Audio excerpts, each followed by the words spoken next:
தமிழக சட்டமன்ற தேர்தலில் விஜய் ஜெயிச்சிருக்காரு. முதல் முறையாக எலெக்ஷனில் நின்று இவ்வளோ இடம் பிடிச்சி ஜெயிச்சிருக்காரு.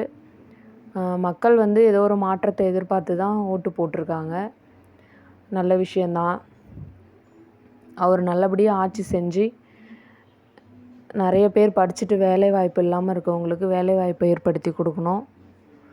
அடிமட்டத்தில் வேலை பார்க்குறவங்களுக்கு நிறைய சலுகைகள் கொடுக்கணும் அப்படின்னு ஒரு வேண்டுகோள் வச்சுக்கலாம்.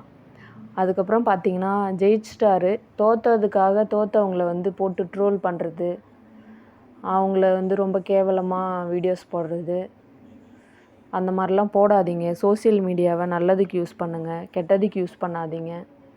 ஒவ்வொருத்தர் மனநிலையும் குத்தி காட்டாதீங்க. அவங்களும் ஒரு காலத்தில் நம்ம தேர்ந்தெடுத்து ஆட்சி செய்ய வச்சோம் அப்படிங்கிறத மறந்துடாதீங்க.